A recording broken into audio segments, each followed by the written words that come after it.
Okay, here's what we're going to do today. So the idea today is really just to get a feel for the boat, start working on understanding timing, because timing is what moves a dragon boat through the water the best, right? When we're all paddling together at the same time.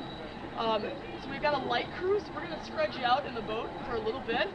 When you come with your whole crew for practice, you're going to be crammed in there like sardines, so you're going to get a little bit of time today, okay? So life jackets have to be on and buckled once we hit the boat. There's our two. Okay, so what I found is like snugging my leg up against the edge and having something to push against is really important to feel stable so you can get a good pull. Yeah, just do whatever. Because you're going to be like way out over the edge. Getting on it. So slide up. All right. Because otherwise you're doing this hey everybody, can I have your instead of this. So we've got a couple extras coming. So paddling, the best thing that you can do to keep the boat in sync and in time is to look up the boat. Because if you're doing the I'm an awesome paddler stroke, where you're just watching your own paddle go right, you know what I'm talking about, right? That's kind of not a team sport.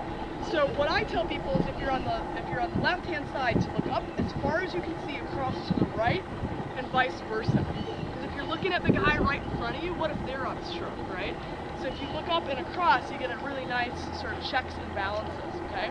So you got to keep your head up. The other thing that keeping your head up does is it brings in that much-needed oxygen that on race day seems to pump. Yeah, I mean, some of you guys have raced before, and you're like, oh, this is easy, and you get out there, holy cow, what am I doing? So, so keep that head up at all times, and pacers, you guys, the people in the front three seats are traditionally the pacers, along with the drummer. Make sure, like, collectively, your paddles are hitting the water at the same time, right? That's really important. Another thing that, can I borrow your paddle for a second? I'm stalling, I'm waiting for your people. But this is good stuff I do on the water anyway. And when you take a stroke, one thing that we tend to do when we canoe is we have these tiny little T-Rex arms, right? Okay?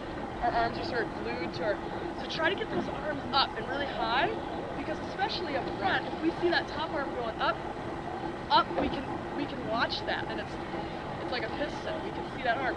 If your arms start dropping in, right, now you're taking these really short strokes and you're using just your biceps, but if you got that arm up high, we can see you're going to be using more of your body, okay? And the last thing that we'll focus on today is shortening up our stroke. Again, in canoeing, we take this really long stroke when we're racing.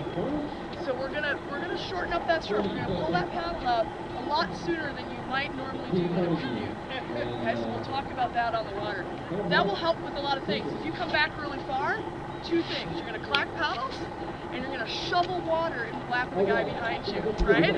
How many of you have been on the receiving end of that? Yes. So look at that. Okay, we're gonna keep our eyes up the boat. We're just gonna go nice and easy just to get a feel for it. The first command is paddles up, so everybody put your paddles up and reach forward like you're gonna take a stroke. Yep, and go. 1, 2, keep those eyes up. 1, 2, a little quicker, pacers. 1, there you go. 2, 1, 2, 1,